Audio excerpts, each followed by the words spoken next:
Hailing us from the USS Spacebook, detach your nacelles and engage your warp drive for this episode of our YouTube exclusive, raw, unfiltered, as live Star Trek video podcast, vodcast. Yes, I've checked, that is a word. News, views, and reviews from the final frontier with me, Dan Hadley, Birmingham's king of the geeks, and my assorted home away team for this particular mission. Mission number, how many is this? Number 6 of Star Trek Discovery, Season 3.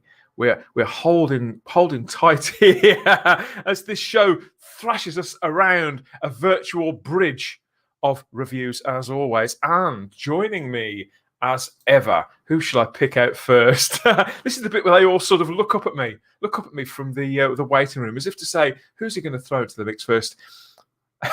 I'll tell you what. Let's go with him. Let's see what's out there with our navigator, our resident navigator, Mr. Keith Isles. There we are. Hello, Keith. Hey. Welcome back. How you doing? We went right in there. Well, yes, you're right. Yeah, it was like a zoom in. I was like, whoa. Yeah. You've very much jumped aboard now for every show, valiantly into the breach here, and I think it's a pretty good balance because, you know, generally one of the other guys, our other regular, he's not so keen. You're reasonably keen, so I think it provides a nice balance, doesn't it, to the Trekverse for anybody watching out there? Because apparently people do watch this show. Yeah, absolutely. And we'll hit ignition on all the collars and cuffs now, and our little tags as well to remind people exactly what they're watching. Yeah, can you believe it? We're at the halfway point, pretty much, aren't we, on Star Trek Discovery Season 3? Nearly. That's good. Yeah, but I'm enjoying the journey. I mean, they're getting it right, in my opinion. So, but that's why we're here, right? Well, we touched on it last time. The fact that there's absolutely been a culture there, a change of culture, realizing, okay, let's knuckle down. We're a couple of seasons in now. We need to decide at least what we're about, how we are going to do, what we are going to do. And I think when a show does that with more conviction, then obviously it's then for the punters to say, okay, well, am I in or am I out? So, you know, we all reach that point with whatever show we're watching, don't we? You probably do. You know, some of us get there after 2 episodes. Sometimes it does take 2 or 3 seasons. I've been like that with multiple shows. Now let's check in with the other side of the equation. His shields have been sort of blown out several weeks ago, but he's always back with another review, another take, right from his own final frontier. It can only be the rabbi from another planet, another M-class planet. We have decided. Yes, Feeder Beckin, welcome back. Oh, hail! How are you, sir?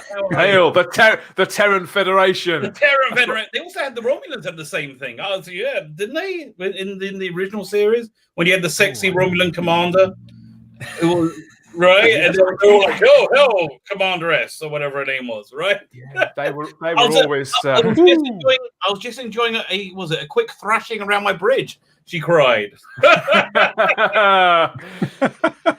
Yes, moving on. Yeah, well, I finished before you put me on. This is it. Well, yes, we've done that. We've really been through it with Star Trek over the last few weeks, and I think they are struggling to find their groove with this show.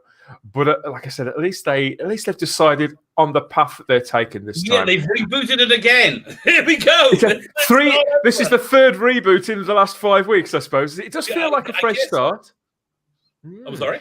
It does feel like a fresh start. And the last fresh start, full enough, we had this guy as our special guest that week too. And he's very, very bravely volunteered to come back for another mission. It's not going to last 5 years.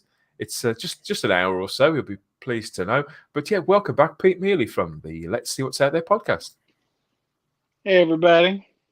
Hey. How we doing? Everybody comes on really chill, don't they? We're great. Thank you, Pete. How are you?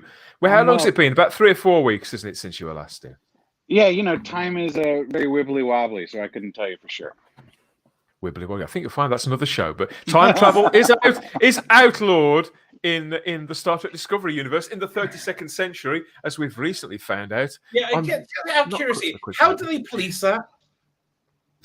I was wondering that. I was wondering who decides that. Yeah, who decided that it was outlawed, and who decides, Pete, that people are going to stick to it, that people aren't going to time travel, and how would you find out? The Temporal Commission, right? In Trials and Tribulations.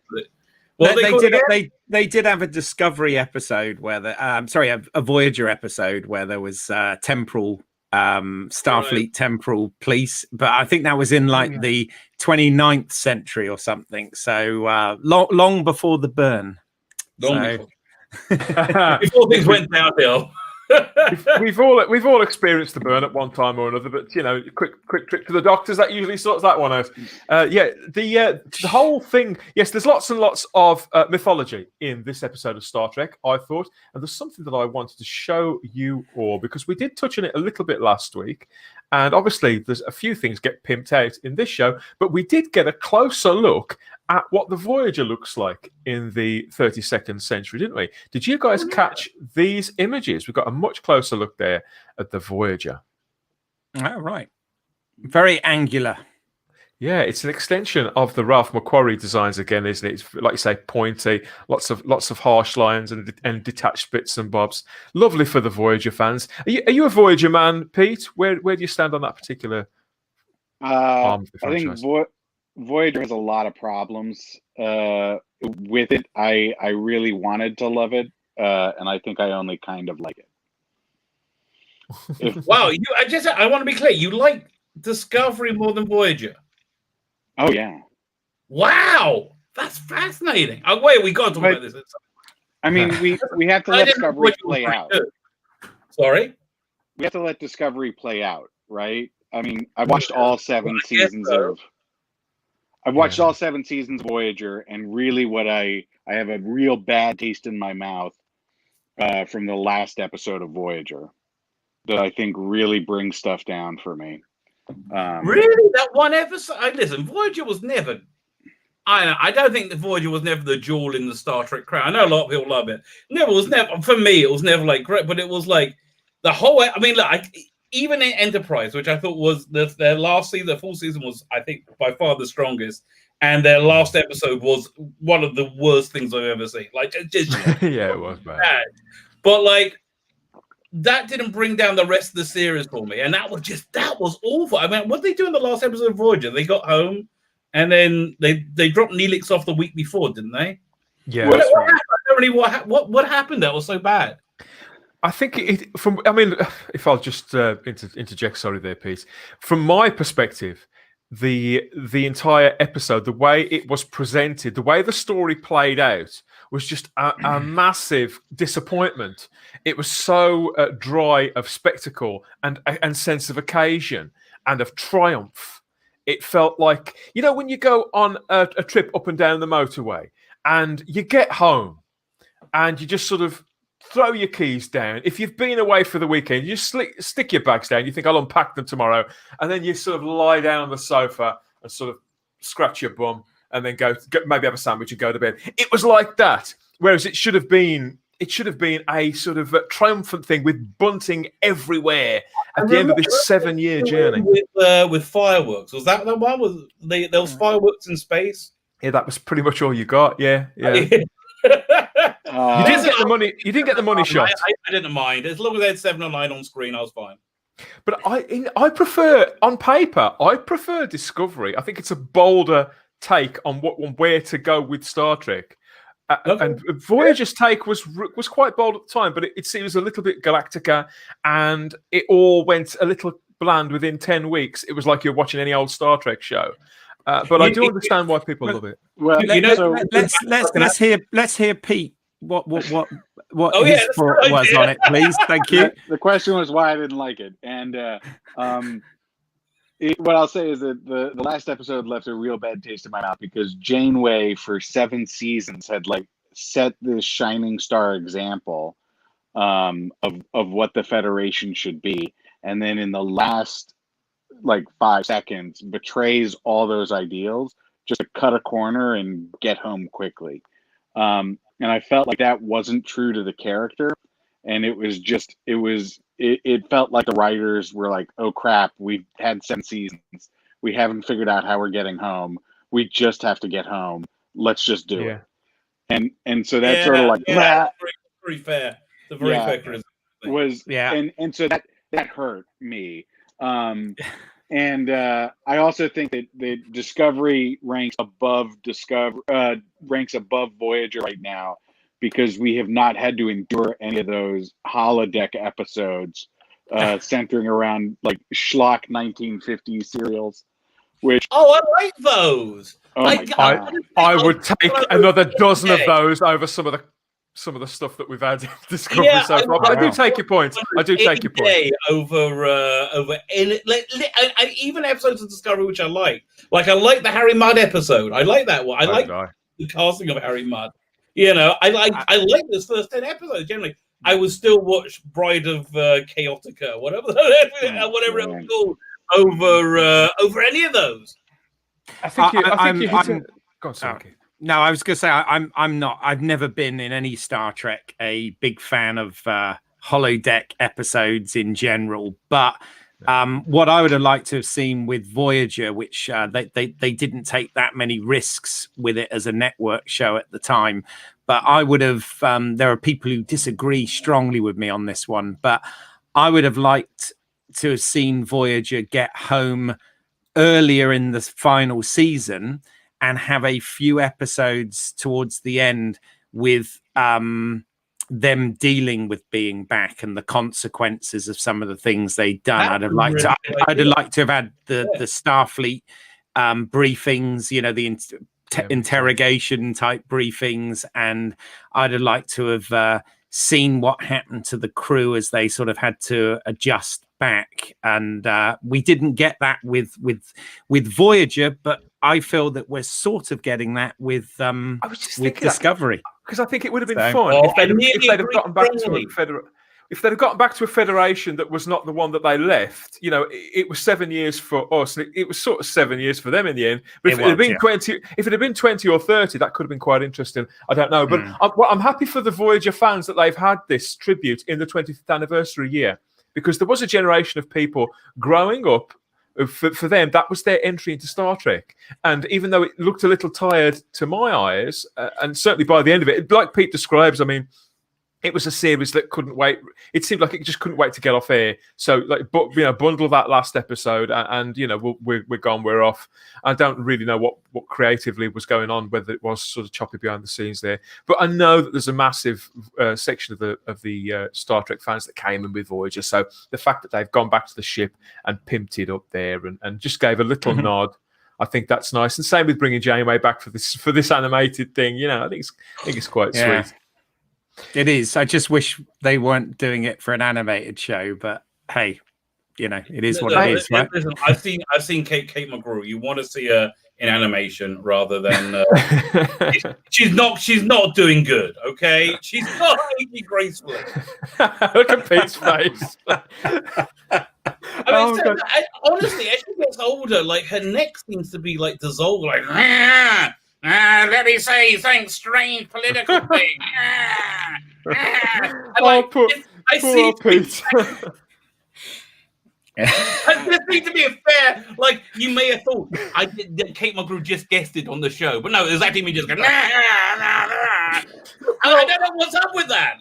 The good news is that if we're watching play out in Star Wars at the moment, we have a situation where they're taking characters that premiered in animation and bringing them into live action. This may not be. Oh my God!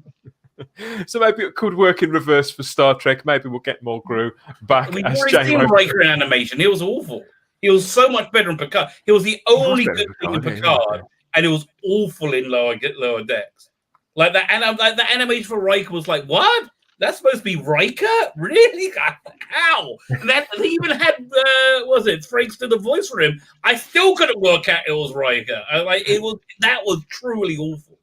Yeah, it wasn't very good, was it? No, it didn't really hit the mark. I know you guys, we haven't really talked about Lower Decks. I don't think you were on the show when we were doing that much, were you, Keith? And I don't think we met you at all at that point, Pete. But let's backtrack on where we are in Discovery, because in the last 2 or 3 weeks, Pete, it's been 2 or 3 weeks since we last saw you. It's been up and down with the show, hasn't it? I thought one of them was really quite good.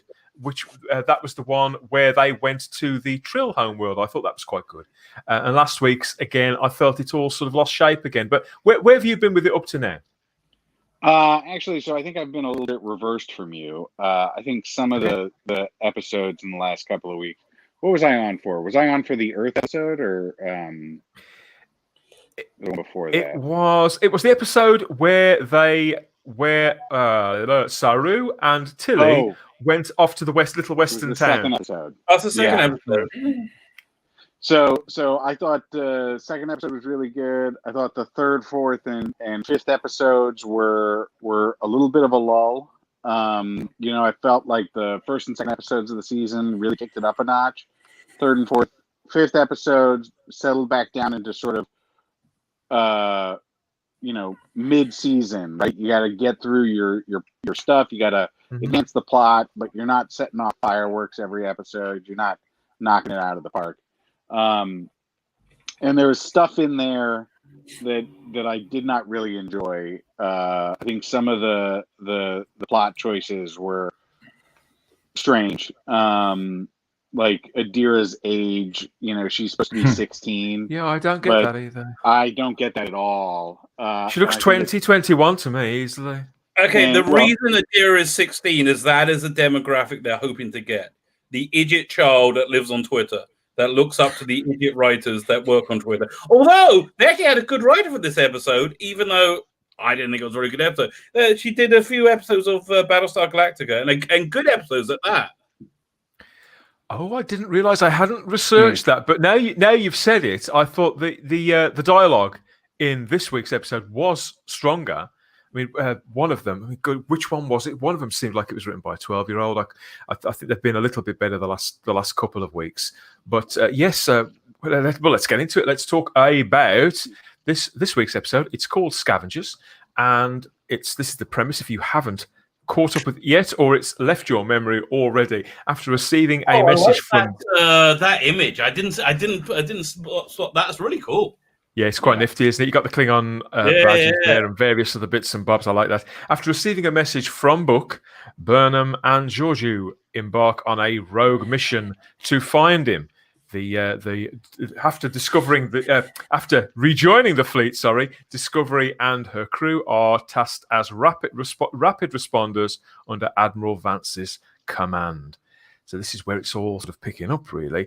Meanwhile, Stamets forms an unexpected bond with Adira, written by Anne Kofel Saunders and directed by Doug God, I can never pronounce this.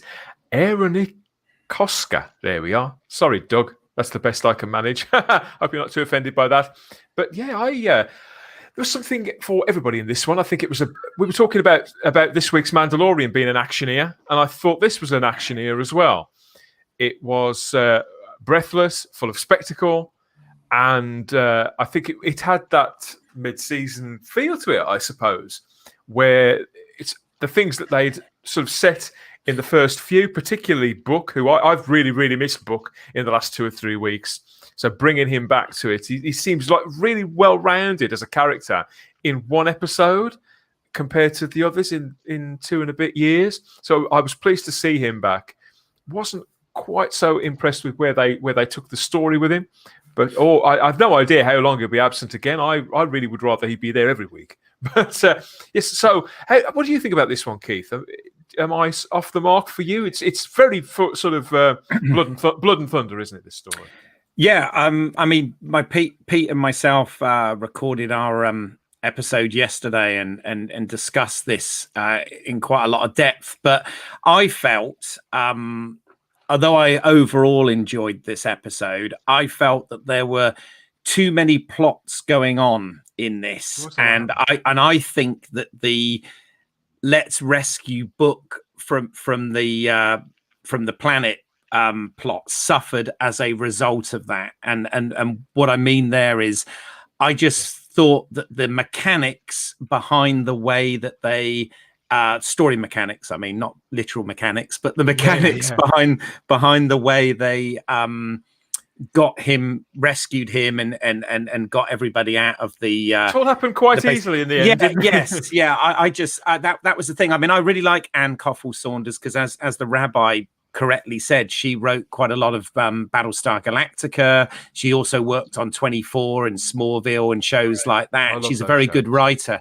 But yes, I felt, we had sort of 3 storylines going on in this, and I felt that the ones back at the Federation, for me, were actually handled a little bit better than the action storyline, which was a lot of fun and it was great and I enjoyed all that, but I just didn't totally buy into the way it happened. And as I said, I said to Pete, it really reminded me of The Running Man, which is that Stephen King, Arnold Schwarzenegger movie. Well, you had the head blowing up fence. They took it from Running Man, right? Exactly. Do you think some of what Keith's talking about, Rabbi, do you think it's because in just 2 weeks, well, for me, Odell Fayer's character of Admiral Vance has really shook up this show. He feels really, really real. And so whenever he's on screen, that's where I would generally prefer to be.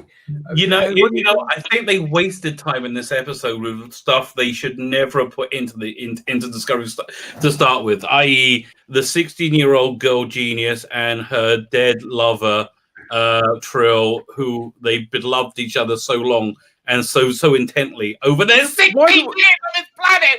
It was a teenage crush, and they're acting like they were with each other for hundreds of years. For God's sake, how stupid can you get? Yeah, I don't really see why we have to keep going back there. I know that's one of the issues you've got, isn't it, Pete, with that relationship? Yeah, it makes no sense. I will say, like, the only thing that I can draw on is that, Trill symbionts were not supposed to make contact with previous connections to previous hosts. So that's my little headcanon for why he's there with her. Is that's a side effect of but they said they came up with a different answer. They said no, it's not because of that. It's because they loved each other so much. That's what that was the episode, because their love was so intense. They didn't say it wasn't because of the host connection. They said it's because we love each other so much. Okay, but the reason it's there. Sorry, go ahead. Which is basically what I've said about having a host and a symbiont relationship interfering through when that symbiont goes into another host.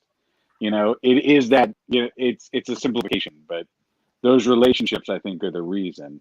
And so, sure, they might have said it in a 14-year-old love affair way, but or a 14-year-old's imagination of a love affair. But the science or the Star Trek lore, I think, is behind it. I think there's ways to do it without having them as 14-year-olds. And it's going to be very difficult to evolve that character as well, isn't it, Pete, if they keep harkening back to that? Because I think that the actress, the first week, I couldn't believe they'd found somebody quite so bland as that girl. But over the last couple of weeks, as they've not used her greatly, she's not been the driving force of the story, sort of bubbling away. I thought she's sort of settled in a little more, so I'm not as adverse to her presence as I was. But those strands, that side of the character, I just don't feel it. I just realistically don't want to know. I kind of like the idea as a Deep Space Nine fan. I like the fact that she's a human who has been joined. I like the fact that potentially the Trill homeworld have relaxed their view on that. I'd like to revisit that, but as regards this character Gray, is it this little boy? Yeah. Don't get it, don't feel it, don't see where it can possibly go, and the actor they've cast in that role is excruciating to listen to.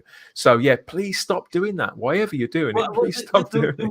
The reason they're doing it is to validate 16-year-olds who live on Twitter, make them feel that what they think and feel matters. When if you're in your 40s or 50s, it really doesn't. I mean, I understand you feel bad, but everything's about validating it. And then everything that's wrong in this episode comes from the insane Hollywood worldview. So you got to get us an episode of what's his name, Dr. Gay, because that's all he is. He's just gay. He's there to be a good, positive gay man being gay and positive and somebody to look up to, because being gay is obviously something that's very, very hard. In like really, I haven't met anybody who's been in any way upset with somebody's sexual orientation.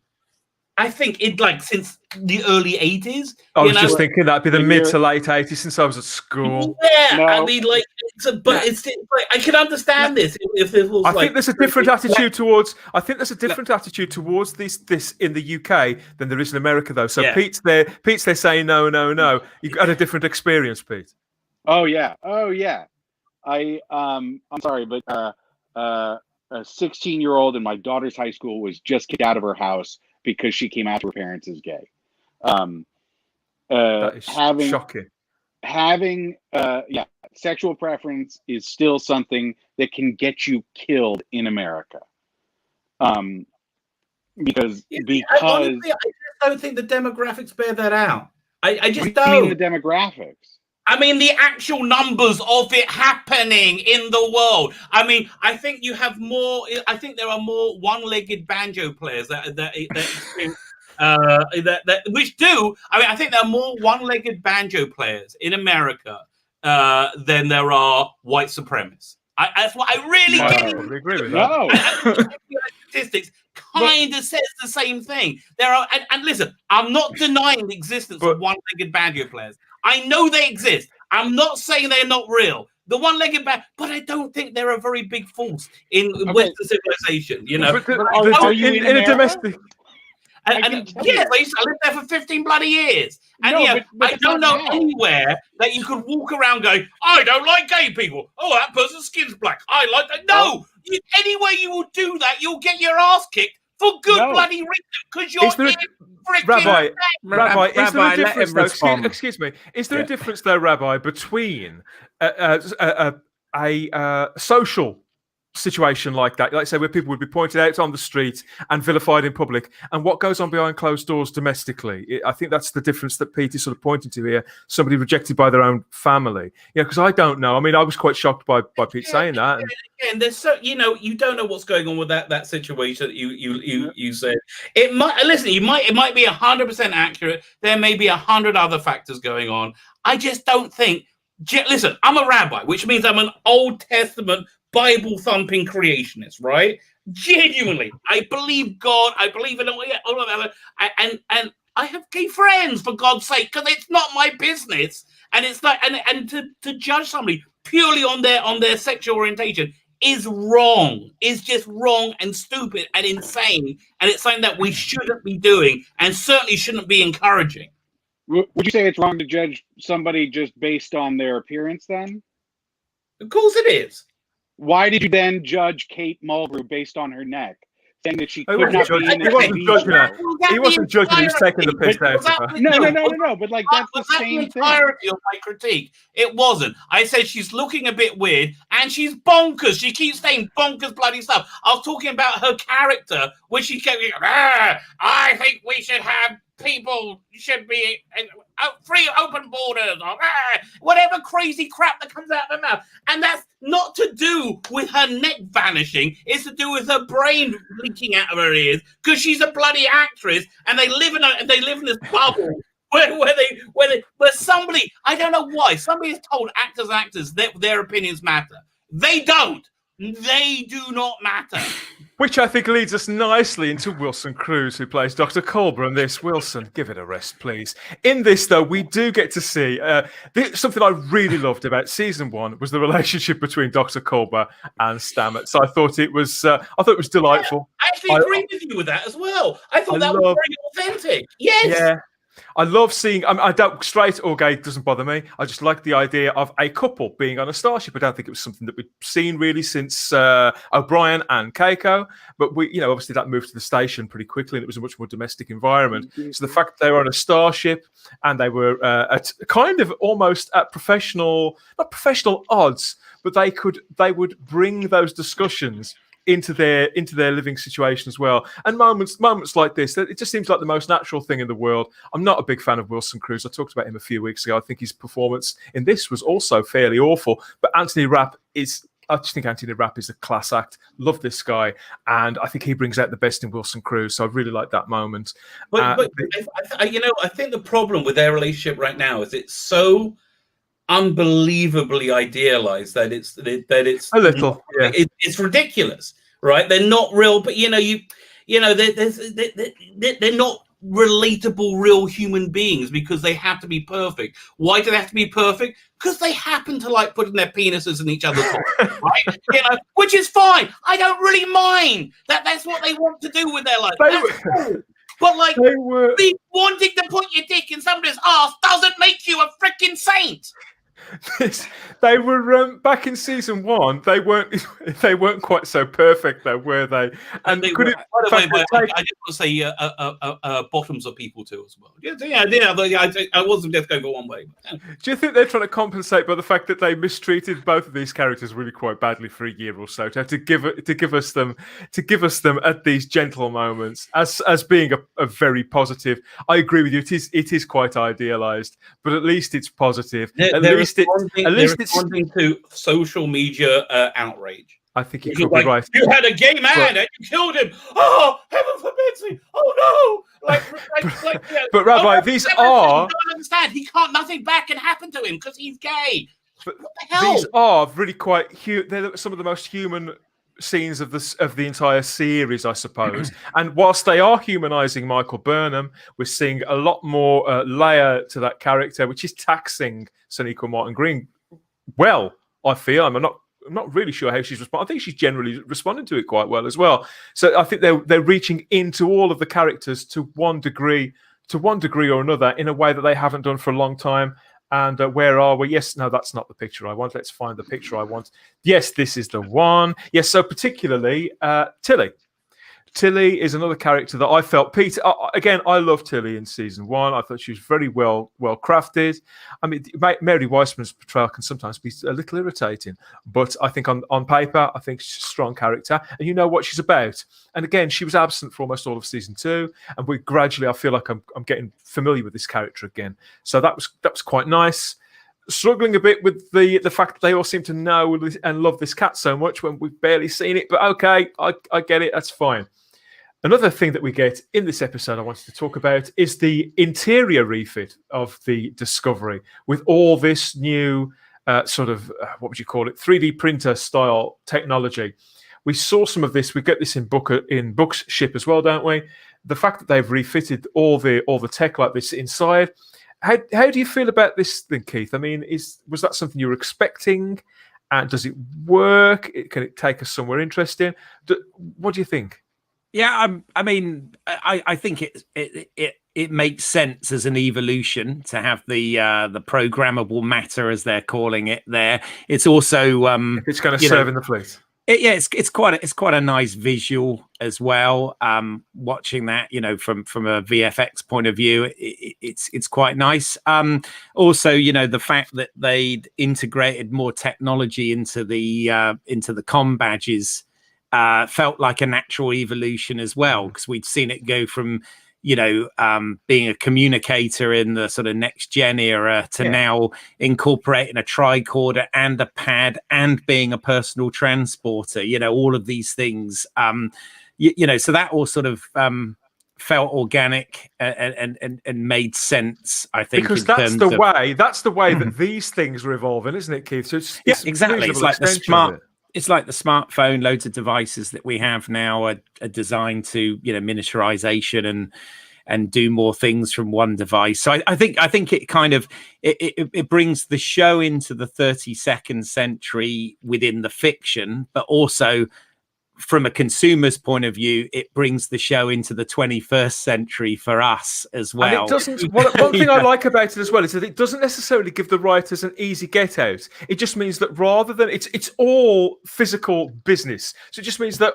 rather than the actors lifting up a plastic box that's a prop that does nothing, they wave their hand and generate a prop that does nothing. It doesn't take up any more time. It's not a shortcut to a solution to a plot. So I'm sort of fine with that. I think the new communicator badges are a little bland. I think you've got something that's as iconic as the Delta in Star Trek, and you're going to lose it against that ellipse. As a graphic designer, I've got a little bit of an issue with that. But the big problem I've got as regards plot, guys, and as regards convenience.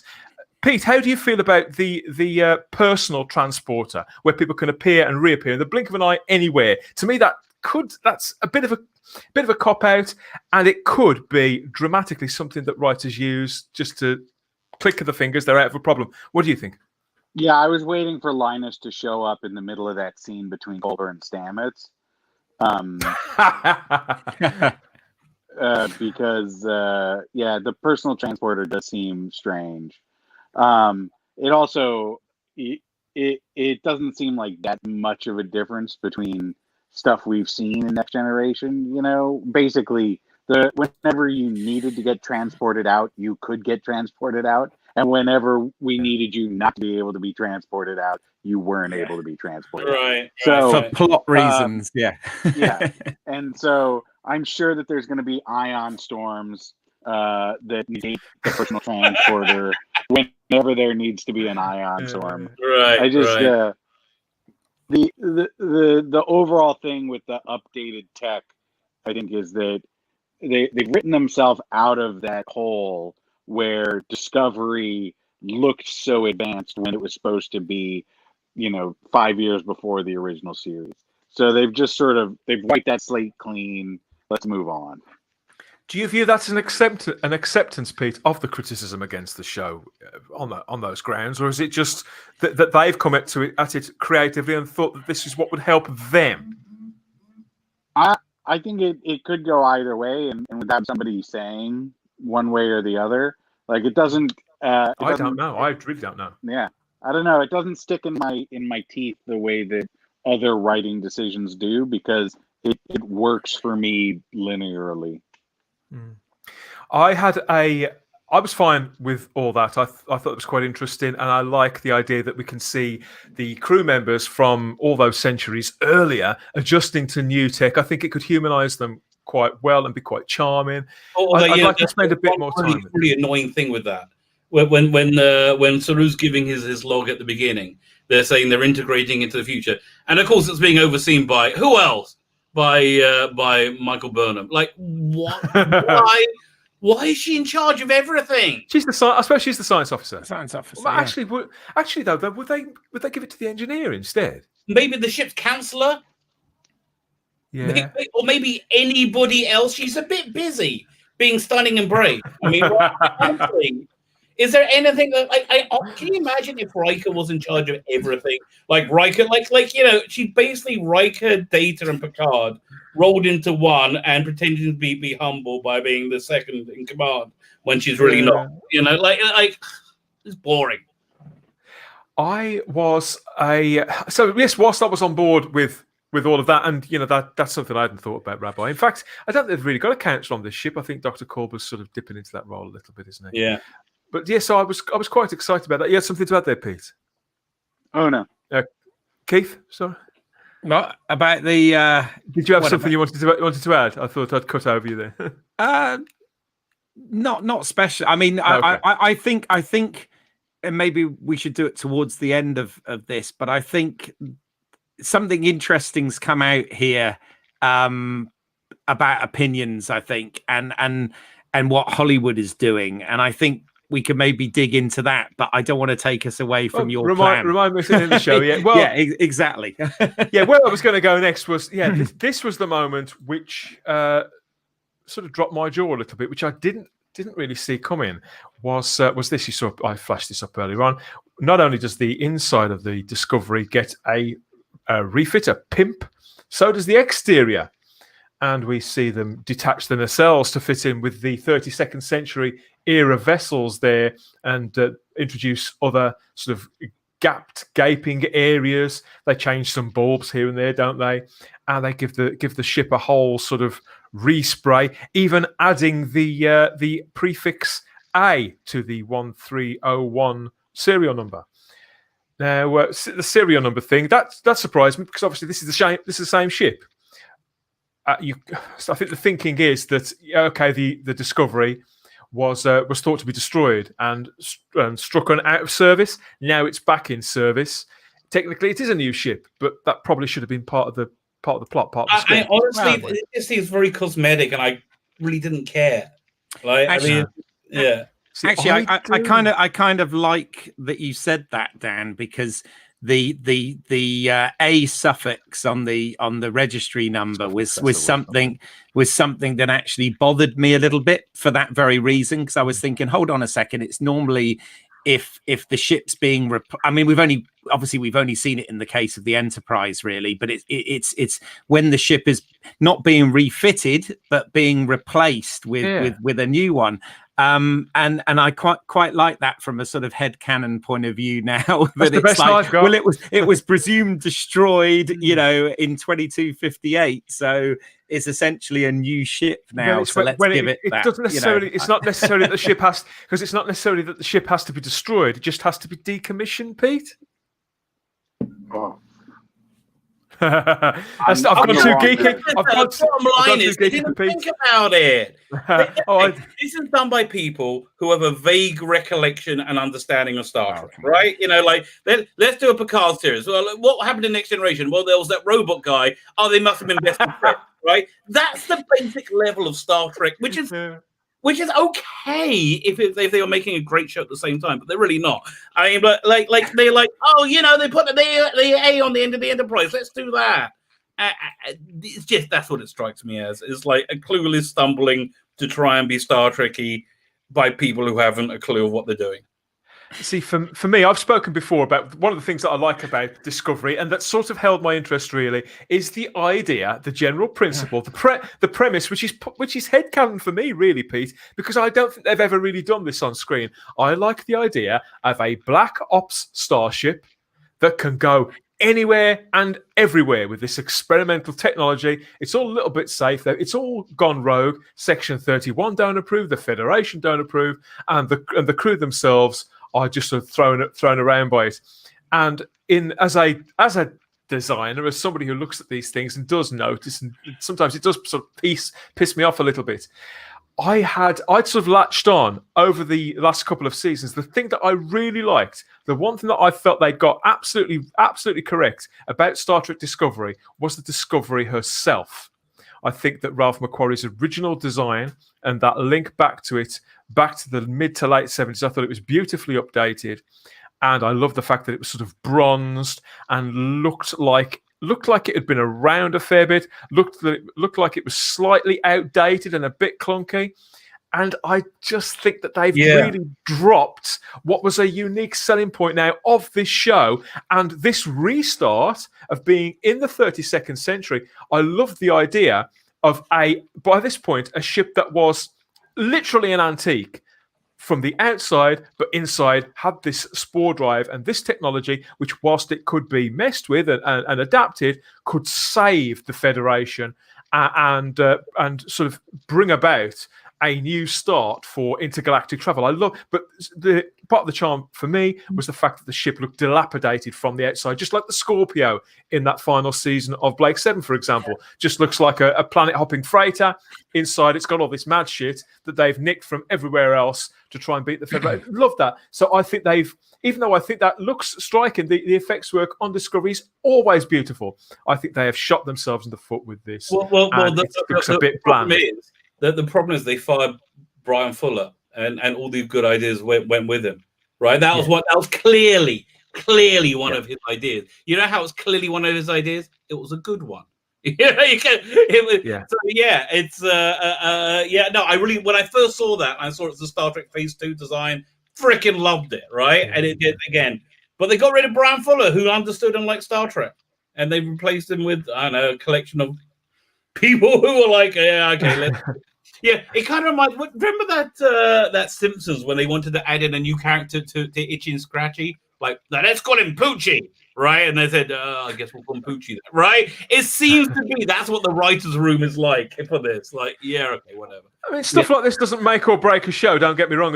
Maybe I'm quite likely the minority of people who care, but for me now, it's one less unique selling point. I felt this ship was so idiosyncratic, so stark, instantly recognizable and unique in the history of Star Trek. And now, as pretty as that image on the top there of the refitted new version of the Discovery is, it just looks a little bit bland. And I'll keep forgetting that they've done it. And yeah, it's a little thing. I appreciate.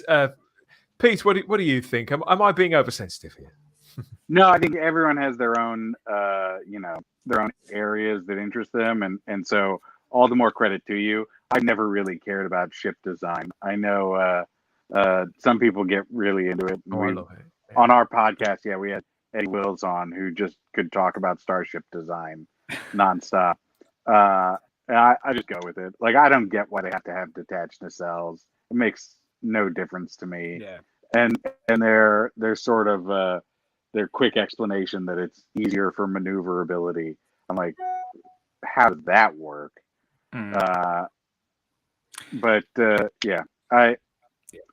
Whatever. They want to slap a new coat of paint on a set. I'm going to let them slap a new coat of paint.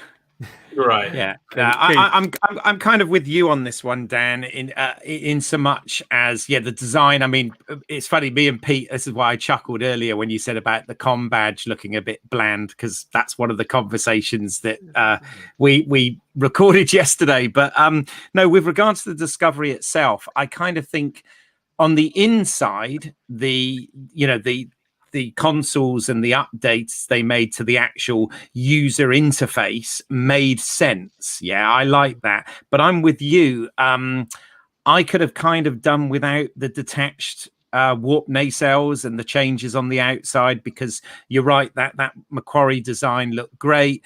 You're absolutely right, Rabbi. It was Brian Fuller's idea to use that, and the whole NCC 1031 is because of Halloween, because Brian Fuller's a big fan of Halloween that time of year, so that's why he made the registry number 1031. So that's all definitely Fuller stuff, and I agree. It would be great if they just left the exterior of the ship to be unique and what it was. The cynic in me says, well, that's a marketing thing that they can sell more models of, more little toy replicas and Eagle Moss model kit. Yeah, Eagle Moss and all that. The merchandise of this show. The merchandise of the show is in the toilet. I mean, you got a couple of T-shirts. You got the Eagle Moss things. You got. I think they did a model kit of Discovery, AMT, but there's not that much going on, is there? No. But what I'm saying is, my point is, this makes opportunities now for them to sell. You can buy the Discovery, or you can buy the Discovery A, and all this sort of thing. But from a design aesthetic and also from a storytelling point of view, I could have done without the detachable nacelles and the A suffix on the hull. I could have just been happy if Discovery had stayed, although I did like the user interface updates that they made with the programmable matter and holo displays and all that sort of stuff, gesture displays. That made sense. But we can't get everything we want, right? we certainly can't. There is a whole plot bubbling away along the outside here, Rabbi, with Michelle Yeoh's character, Philippa Georgiou, and she's continually sort of spacing out. And Burnham's noticed. Yeah, but the problem with it is this the character you really genuinely don't care about. You haven't had any moment of connection with her in any way, right? You see, she walks around being rude to people and like being able to do things outside of Starfleet, which is unnecessary because Burnham does everything outside of Starfleet anyway. Like, and being able to break rules. But there's been no. That I can think of. There's no point of connection between her and me, or her and the audience. I was wondering. I think I've missed the point where she even connected with Burnham in the way that they're trying to portray. No, that was the first season, because Burnham. It was vaguely intimated that her and Burnham were lovers, and surrogate mother and daughter as well. Like it was kind of weird and creepy, and they didn't really go into it. But obviously, that's just something that this Burnham's been told about. She didn't live that life, right? Yeah, so it's never. Go on, sorry, Pete. Michael Burnham posed as the other Michael Burnham in the mirror universe. So she knows that it was a mother and daughter relationship, and that the mirror Burnham tried to overthrow Empress Georgiou, but Empress Georgiou killed mirror Burnham. Yeah. So I had forgotten some of the beats of that. And you think that our Burnham, her sort of attitude is that she would probably never have done that and responded to the motherly instincts of the Empress. Is that what you? Well, I think that our Burnham, right, a normal Burnham is still very much tied to normal Georgiou, and so it's sort of a crossed relationship, right, where our universe Burnham feels responsible for killing Georgiou, and mirror Georgiou feels responsible for killing Burnham. So they're tied in this weird way. And yeah, why can't they reach it? Why can't they reach into that? Why? Yeah, well, I think that's what they're trying to do here. Yeah. Well, what I read through those flashbacks was that's me. See, I feel that as you've just described that. I feel that completely more than I feel anything I've seen on screen. Yeah, this is what I mean about my problem with this episode was I think they were trying to do too many things because absolutely, as Pete said there, you know, that's one of the things they're trying to reach into. But as you said, they didn't really spend enough time on it because they had to do all the other bits and pieces as well. And hopefully they'll dig more into this as we go along. Hopefully. I'm more interested in Burnham's relationship with them. I mean, they can, I guess, but they can't put that in and drop it. Like the whole freak out flashback thing and then just forget it. Well, they're setting something up, aren't they? What about episode 2 or part 2 of The Hope That Is You? Right, so I guess they can forget about this plot point, right? I mean, I wouldn't be surprised they forget anything. That's like they're foreshadowing something with this, aren't they? This is clearly gonna. This clearly isn't over in this episode. It's going to come back. Some kind of link to her JoJo Section 31 show, right? And I find that frustrating. I used to find the prospect of that sort of thing delicious, Rabbi, but with this show, knowing that it's not going to even play out, not just in this season, but on this actual show. They'll take us a certain way down this road, and they'll say, "Oh, you've got to watch the other show, which could be on another network again." By the way, one's on Netflix, one's on Amazon, one's on Nickelodeon. Christ knows where the other one will be. But to be fair, we don't know that yet. We're not halfway through the season yet, so we've got to let these things play out and see where they go. I mean, if we're having this conversation in week 13 or whatever, whenever the last one is. And it hasn't tied these things up, then absolutely, will make for a good discussion. But at the moment, I do think we need to give them the benefit of the doubt a little bit here with some of this stuff. Yeah, has Netflix signed on for season 4? Are they grandfathered in forever? With I no idea. I would imagine they've been definitely trying to get out of season 3, but who knows? Well, promotion for season 3 below a deck yet, do they? Promotion for season 3 has not been any more than it was for any of the other seasons. I mean, season 1 had a little bit of a push, but not a great deal. I saw one poster for season 3 on the side of a bus, but I mean, I know there's not so many buses around, but generally, I struggle to find anybody who even knows this show exists. You know, geek or non-geek, even. You know, a lot of people just give it a pass. Just don't bother. I think it's incredible that something. Fair to say it hasn't got any real traction in with anybody really. It's got hardcore Star Trek fans like Keith, really real hardcore Star Trek fans, and they got I guess I don't know anybody. I don't know who's watching this. I really don't. I mean, from whatever numbers we get, they've all been pretty dismal. I think there are younger people there are certain sections of younger people who, and I hate to say this, Twitter people, but just as you were describing, Rabbi, they're the people who do kind of live on Twitter, who have latched onto it because they know, there's a Star Trek show and it subscribes to all my political ideology, and they have latched onto it and they really stand up for it. They never talk about the plot, They never talk about any of that. Never. They always start every review with, "Oh, it's just so wonderful to see myself on screen." Somebody that all reviews all start like that, and they pretty much end like that as well. And whilst I'm happy for them, and I appreciate that maybe that does make up for something they haven't got elsewhere. The majority of people to watch a TV show, we're there for storytelling. You can't power a show, even to a minority, let alone a majority expensive show like this. You can't power a show on that kind of content. Well, I think they can. They have, and they can. They're going to do it. Well, there's no side of this letting up, is there? Yeah. No, I mean this was the thing that I wanted to bring up earlier, because Hollywood is doing a lot of things where you're right. It is pandering to audiences and to, like you said, people on Twitter and whatever about various diversity things, whether it's sexual, politics or whatever. There's a lot of things there, and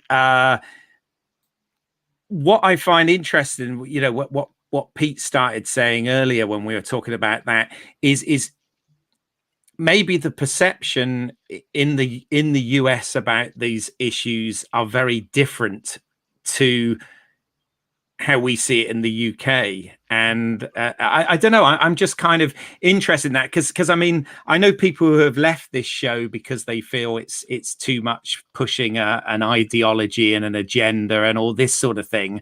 And I think this season that they've got the balance right, because Gene Roddenberry always wanted, for example, gay characters to be in Star Trek and for it not to be a thing, and it shouldn't be a thing, and all this. And I appreciate what you're saying, Rabbi, about how they are kind of perfect, is kind of idealized, idyllic is the word I'm looking for there. Sorry, in the portrayal here, but I think there's something more interesting here. Maybe it's to do with how Hollywood see things compared to how we view it in the UK. I have to say, I think you're entirely correct, but I think the issues like this, it's in there. Okay, the buzzword is diversity, right? Inclusivity and diversity. But in actuality, and you really see this with BBC and Doctor Who. In actuality, it's the absolute opposite of that, because they're not doing shows like for people in minority communities. They're really focusing on tokenism and putting very, very simplistic things up on screen, right? That they think that predominantly white upper to middle to upper class people think is what minorities want. And so they're programming for this teeny tiny, like half of Twitter, which is like 1.5%. It's the absolute opposite of inclusivity. When you get real, diverse voices, they're normally joyous. It's normally like, what's it, Tyler Perry, it's normally like they're normally kind of happy. But because they're programming for this, this uber liberal, like to smell their own farts and think they're wonderful. Yeah, you have to have black people in things, but they have to be either suffering saints or they have to be experiencing oppression. They're never allowed to be people. If you ever saw the HBO Watchmen, it was great until you had a black person come on screen, and then the writer, who was this white middle upper class person, couldn't write them. They can't write people. They can't write black people as human beings. Now compare that. They write them based just on exterior characteristics. Yeah. Now compare that to Deep Space Nine, right? Where you had wait. You had Avery Brooks, but you had those I think absolutely fantastic episodes. Where I think it's one episode where suddenly Cisco is a writer in the 1950s, right? And he's experiencing real episode. That was brilliant. That was absolutely brilliant, and it was real, and it was authentic, and it wasn't tokenism, right? It wasn't tokenism. It was actually saying something, and that's what I feel is the real crushing failure of not just Star Trek Discovery, but the entirety of the entertainment industry, that they've all had their brains melted by, and I'm not going to go into the politics of the world, but they all had their brains melted by political things that happened in the last few years. And they just produce this patronizing, I think, deeply racist. No, I agree with you completely, Rabbi.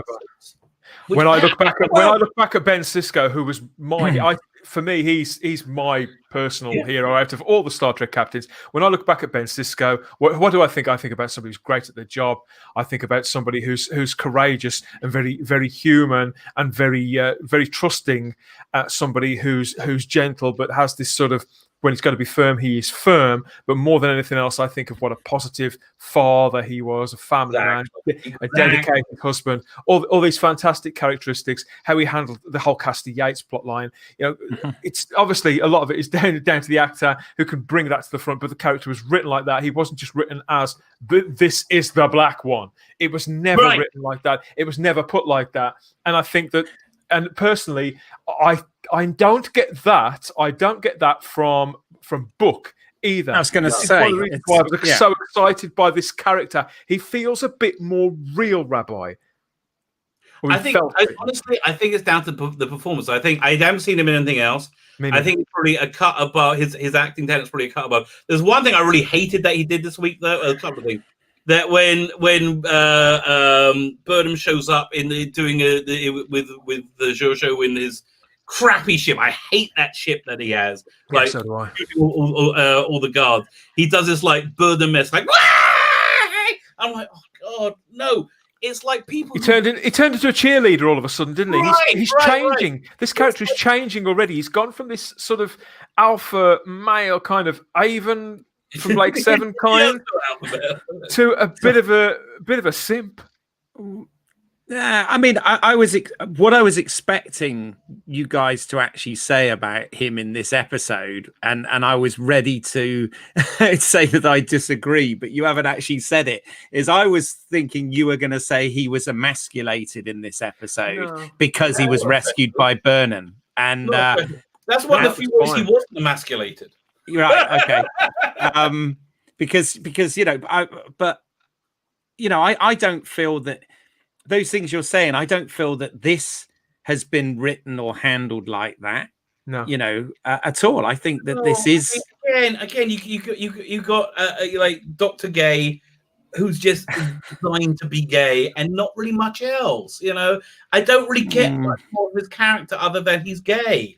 But with what I was saying earlier on about Anthony Rapp and Wilson Cruz, just like I believe Rapp brings out the best in Cruz, I think this guy, I'm sorry I've forgotten the actor's name, because he is so good and so grounded, I think he's bringing out the best in Sonequa Martin Green. Every time they're on screen together, I think her performance goes up. Pete, how do you feel about Book? And I've missed him the last 2 or 3 weeks. How do you feel about it?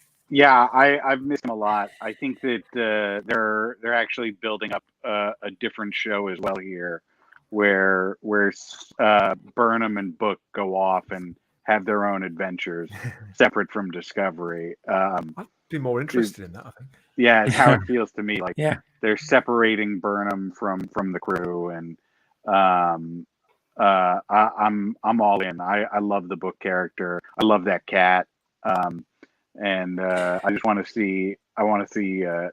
Those three people, the Burnham, Book, and the cat, take on the universe. Yeah, and also more interesting. Yeah, I was going to say also the other thing that's good with this is the from the acting point of view, the chemistry between those actors. It's much more believable than her relationship that she had with Ash Tyler. The Klingon sleeper agent in the other in the earlier seasons. So I feel that there's a bit more weight to that. But I don't. You see, I actually don't agree with you on the Stamets Culber thing. I actually think that's actually one of the better handled things this season. I know. I think Stamets is good. I think it's down to performance. I think what's his name? Was it Rapp? Is his name? Anthony Rapp. Yeah. Anthony Rapp. I think you have some actors who are able to elevate a script and add in layers of character when they're not written. And I think Anthony Rapp does that. I think the guy playing Book does that. But I think I look, maybe because he's white and gay, he can be a little bit more human. But the doctor, whatever his name is, he's black and gay, so he can't be human. He can't be flawed. I don't know what it is. I don't know what it is, but it just I feel that's more like, I think, also that he does have flaws built into him. That he was like short-tempered and irritable sometimes. And I like that. I just think that makes somebody more three-dimensional, more like makes me more want to root for them, as opposed to Jojo, for example, who only has bad things about them. There's nothing about that I particularly like. But again, I just feel the doctor's there to smile and look wonderful and like make people feel like they've been positively affirmed, and I'm just not really interested in it. No. Yeah, I think the problem with Wilson Cruz's character is that the writers have really just wrung that character through so many sharp curves that they haven't found the balance with it yet. It was he's gone all over the place, from being killed by Tyler to being like mentally broken down in the spore world, to coming back and being scared of everybody, to then being, totally cool and collected and with it, to now just being, quietly supportive. And so quiet about it. I couldn't hear that. I'm sorry. I was like, he's not so quiet about being supportive. He's like, I'm being supportive. Look at me supporting you. With this show, with Discovery generally, when they try things, story strands or character strands, and they take them a certain distance and they drop them. With other shows, that frustrates the hell out of me. I'm actually quite relieved when they do that on Discovery, because usually it's something they've tried that doesn't work at all, and it's excruciating to watch. The example, Adira's plot with her little boyfriend, the prime example. Just stop doing it. I don't care where it goes. Just drop it. If it's not working, just drop it. Save us some time. It's been 3 seasons. For Christ's sake, spare us some of the agony and just concentrate on what does work. Talking about what does work, the relationship between Saru and Burnham. I was a little frustrated with how that was going last week. As soon as she meets Admiral Vance, how does she greet a superior officer? By disobeying their orders right away. But that has had some consequences for Burnham, and we are continuing to see the character of Michael Burnham grow. And this scene is another prime example. The scene between her and Saru, I thought that was written really well. And as always, Doug Jones was exemplary, which did bring out the best in Sonequa Martin Green. And we're gradually seeing the repositioning, not just of the bridge crew, with her not being number one anymore, but I think with a different kind of dynamic, and the kind of gradual departure of Burnham from if not from the main cast, then from Starfleet, that they're changing the destiny of this character. I disagree with you on this. I thought that this was good. I think this was actually one of the worst parts of the episode for me, in that Saru was basically in tears that he had to give some kind of consequence to Burnham. And what was the punishment? What was the terrible punishment? How was her life different? She now goes from being the most stunning and brave, bestest ever first officer to just being the head of science and most stunning and brave. Best. It wasn't much of a breakdown, was it? It's like, you're confined to your quarters, which is a nice comfy room that you now have to. You're not sharing with Tilly for some reason anymore, and you get to like space. It doesn't seem to me to be like the biggest part. She should be court-martialed out of Starfleet, and I think probably lobotomized, just to make it safe for the rest of the universe. Does it do more for Saru? Does it do more for Saru though? Because obviously he's showing. I also hate Saru is set up to be Mr. Positive Reinforcement. Positive affirmation father figure. That's who he is. He is every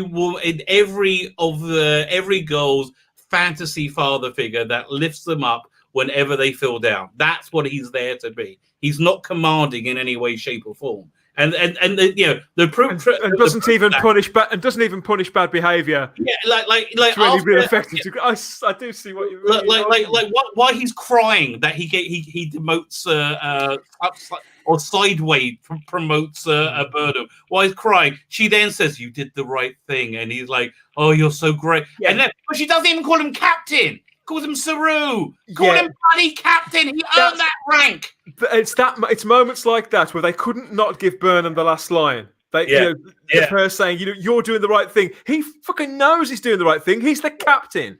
Just leave him be. Don't step on his authority again. Tilly only agrees that he has to consequence her, not because she did anything wrong. No, he agrees that they have to consequence her because they might get in trouble. Right, that's the only motivator, in this. It's like, no, not that she intrinsically did something terribly wrong.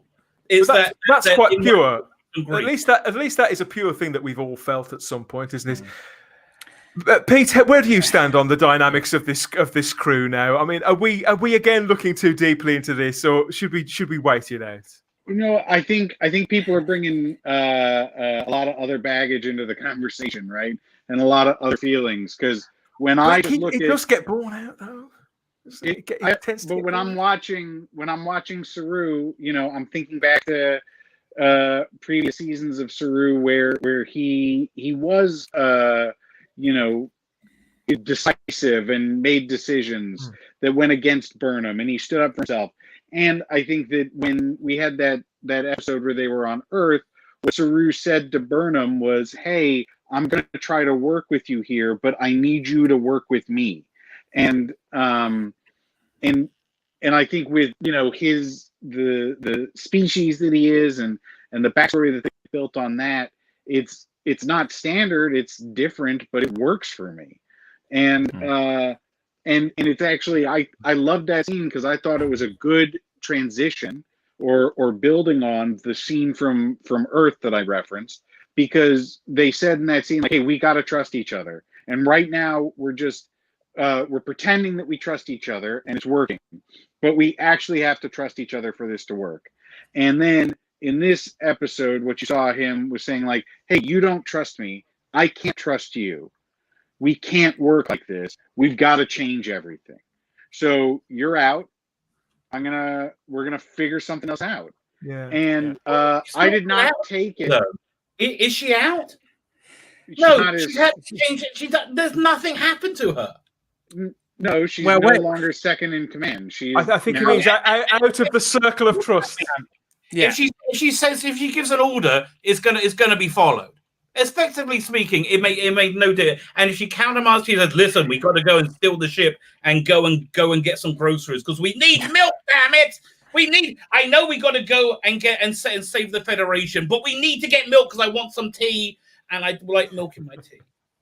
And if she said that, they're all going to go, "Well, that we are Starfleet. That's what we got to do." That's what would happen, because this is shit. I think we have to. I think we're projecting stuff in the future. We have to see what happens, because when I'm looking at what was there, everything I've seen so far, which has been Mikey Burnham cannot be wrong. No. Okay, you see, I disagree with that, because I think, yes, the character has been accused big time of being like a Mary Sue type character, and she was, as you said, the bestest at everything, and that was certainly true in the first couple of seasons, but there have been real consequences to her actions in this season. Well, she has got dressed down more than once in these episodes, and particularly she had a mole talking to her a couple of times. That's really not that high on the scale. Most of it's just been a mild talking to for doing. Absolutely insanely unprofessional things. But to put it into Star Trek terms, like Commander Data took over the Enterprise against direct orders like 3 times, and just shot the spaceship off into something else. And what happened to him? Exactly nothing. Nothing. He never got. Okay, fine. Good point. Right? And so, I'm sorry, I don't give a shit. Oh, sorry. You swear all you like on this. I think I think the difference is Data isn't so insufferably perfect at everything. Even when she did is. The revolution. Wesley Data was. doesn't understand humor. But Data makes the character is written on so many different levels, and the interpersonal dynamics between him and every single other crew member are so much more sophisticated than an ounce of this. So I think there is a dividing line there. But I certainly agree with your principle, your original principle, Pete, that this is hardly an unheard of thing in Star Trek. Fine. Never let it be said. I don't say when you're right. That is fair. That is definitely something fair. I just don't like these characters. Okay, I don't like. It's hard. It is hard. You're right. I brought that baggage with me. But that baggage is what they've given me. Let's be honest, Rabbi. What I've got out of this episode is that you are disappointed that Starfleet don't have a one-legged banjo player as one of their officers, and you feel that that's not being represented, and therefore you know what? you're just taking it out on the rest of them that are represented. You're right. I think that's what I've got out of this. One-legged banjo players need to be represented. I can't argue with you there. I think we've got to bear in mind as well what the audience you're talking about there, Rabbi, our friends on Twitter. What represents a bollocking now in our times? We see that as not a very strong telling off at all. But there are some people out there in the audience who have latched onto this show who, if they were spoken to like that, if they were given that mild dressing down, they'd probably be completely destroyed by it. It's the worst they could possibly imagine. Whereas I've been bollocked out by some real nasty bastards at work. That's nothing to me. Right. Can I?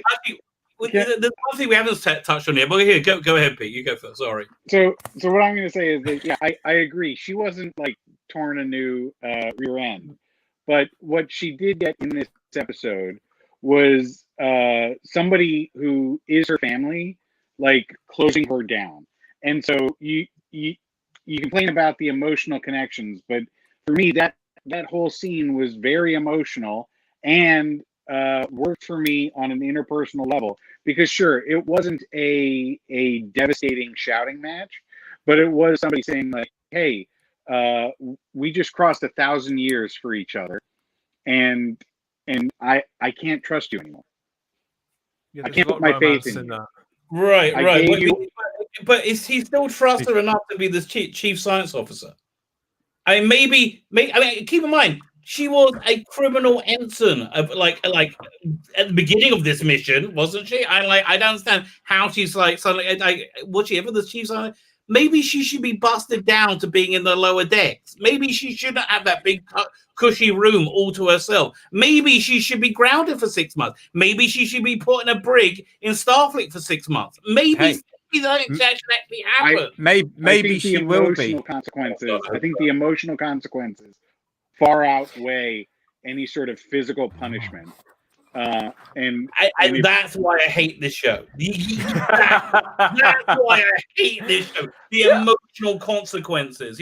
Like Kirk and crew were ready to go to jail for the rest of their lives for stealing the Enterprise. They were ready to consequences. And you believe that. All the way through that could happen, and they didn't give a shit. Lives. And that's why it was so good. Yeah, they made their decision on that was right. Oh, look, she's disobeying again.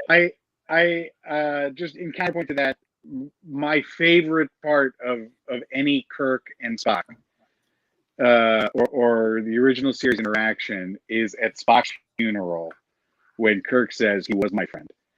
Right? The soul.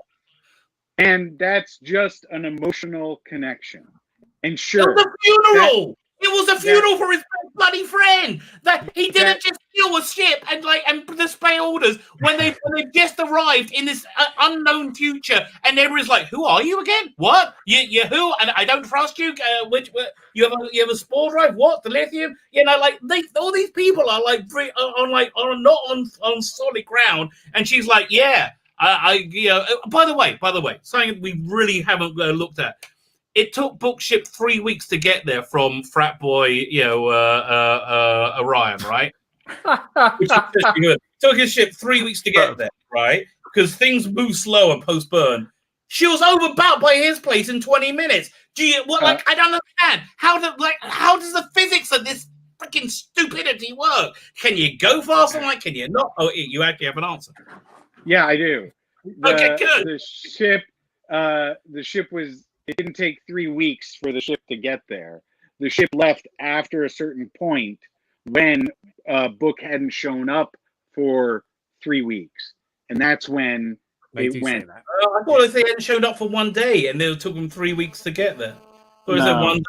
So this is right next to Starfleet headquarters there. In your defense, Rabbi, as with a lot of things in these episodes, it wasn't clear. No, it wasn't clear. You know, it is. They do tend to be muddy about things like this, about what comes when, and they don't give things like this salient plot points even a chance to really sort of bed in the context of the rest of the story. I think the storytelling still leaves a lot to be desired, even though I think the dialogue in this episode was much better, which I do imagine is down to I like the Orions as villains. I like the whole Emerald Yeah, ship. me too.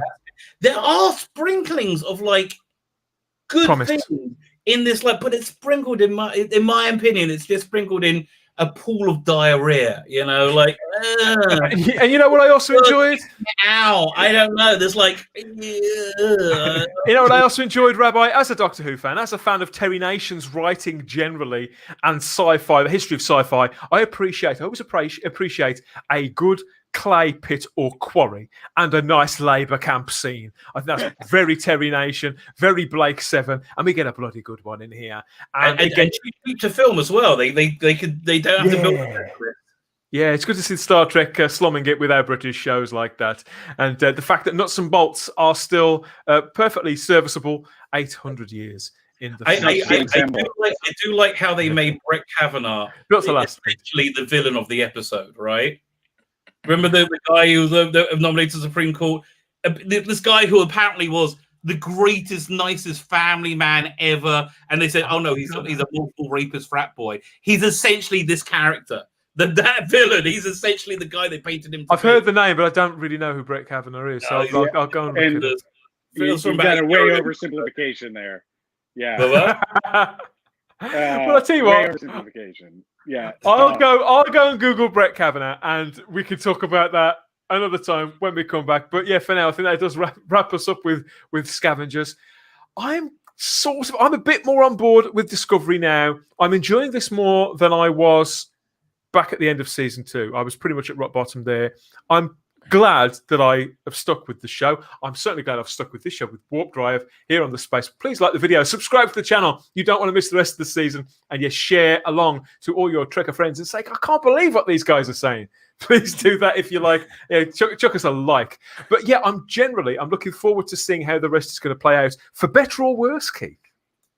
No, I'm on board. You know that I have been since the beginning. I'm really happy with season 3 so far, and I want to see where it goes. I hope they don't disappoint me. I am one of the ones who agrees that much as I enjoyed Picard, it didn't stick the landing. The last 2 or 3 episodes were terrible, and it didn't wrap things up in a satisfying manner at all. They obviously only had 10 episodes to do that. But yeah, with this, we'll see where it goes. But I'm really enjoying it, and I know lots of your viewers out there disagree with me totally, and they love you for it, mate. They love you for it, don't you? Yes. Let's know in the comment section what you think about all of this, what you think about Keith's views, what you think about the Rabbi's views, and what you think about what Pete said. You know, some really interesting stuff. I keep my views so quiet unto myself. I don't know if he's a shrinking violet. He plays it so safe, doesn't he?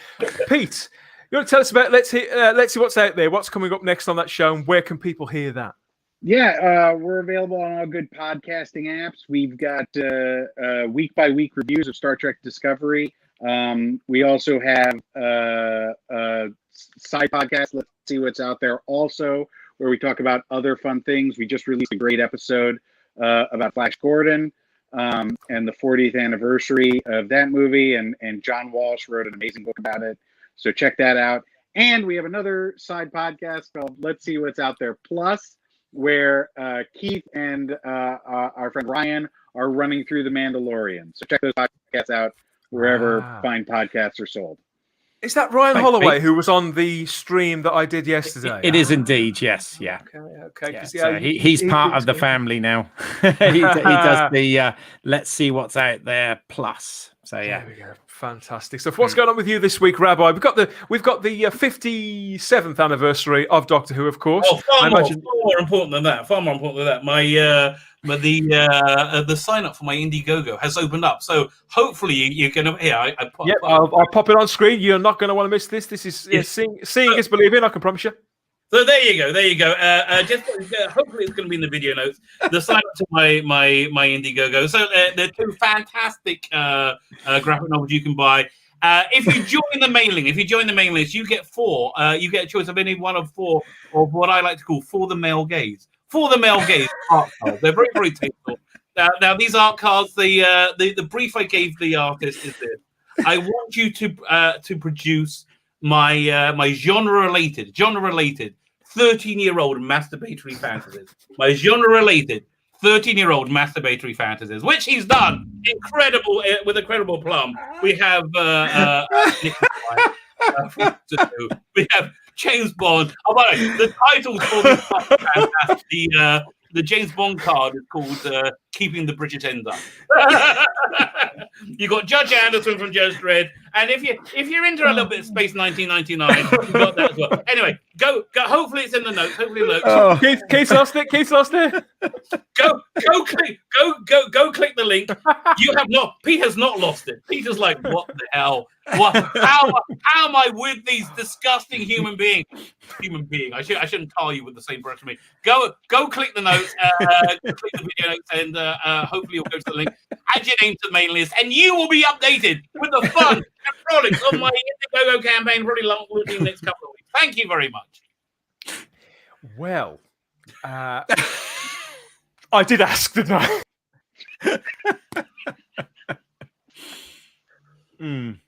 Oh, I've got it back together. Oh, that was weird. Okay. Yes, I popped out accident. Yes, I completely lost it. I do apologise, everybody. Yes, okay. Where are we? I'm doing a super religious show in about 25 minutes. Yes, we are off. That is about it. Just time for me to plug this. Oh, Keith, yes, plug Home Media Minefield. Yeah, Home Media Minefield is the YouTube channel, and it's at Home Media Minefield on all the socials. It's reviews of physical media, DVDs, Blu-rays, 4Ks, etc. We do unboxings and reviews, so please check that out. And I'm going to drop a quick plug now to, if I can get it in there. Yes, it's this. This is the regular live streams that myself and Ian David Diaz, the Mighty Mega Geek, have been doing on a Saturday, more often than not, with our friend Keith here. We're talking about Star Wars mainly, bit of James Bond, bit of The Boys. Rabbi, I'm finally watching The Boys. 2 years after everybody else, I'm finally watching that. So yes, we're doing this stream and just talking about anything and everything for an hour and a half or so. And people are, even though I've started watching The Boys, people are now telling me to go and watch other things. But that's always a bit of a laugh. What else is on the channel? With a couple of seasons. Boy, this episode on The Mandalorian. Yeah, I quite liked it, but it really, to me, it struck me as if it was a level in a video game, right? It really struck me like I was playing a video game. I kept wanting to do this, with my thumbs while I was watching it, just because I felt like, okay, pew, pew, pew, pew. But now you've got to get going. Now you've got to blow that up. Now you've got to get away from this. Now you've got to shoot him. Exactly. And since it was only like 37 minutes, it was all the more glorious for it. You can catch up with our review, myself, the Mega Geek, and Keith talking about that at great length, and lots of people in the chat as well. That was a lovely time. We've also got our Blake 7 podcast going on as well. See more and more downloads and streams by the week. So thank you. I'm glad that's captured everybody's imagination. And yes, yesterday in the stream, we did talk about doing a Blake 7 live stream. People seem to want that, so that's probably going to happen. I might do that over the Christmas and New Year period. We've got a nice idea bubbling up for that. We shall see more Blake 7 on the way. It's very, very popular. And yes, that about wraps us up. There'll be more Warp Drive probably next week. We're into the final straight, gentlemen. We can't give up now. Hold the line and keep the dilithium crystals. How do you polished and warmed, connected, whatever we do with those. Pete, I do hope we can have you back again. We'd like to get you back in front of the chat. Yeah, thank you so much for having me. It's always a pleasure discussing Star Trek. Superb. You're good sports, sir. And yes, thanks everybody for joining, and thanks to you for watching. Don't forget, like the video, subscribe to the channel. More Warp Drive coming up, more Doctor Who, more Star Wars, more James Bond, more everything here on the Spacebook. But for now, yes, that's it. That's us out. Thank you very much. Bye-bye. Bye-bye.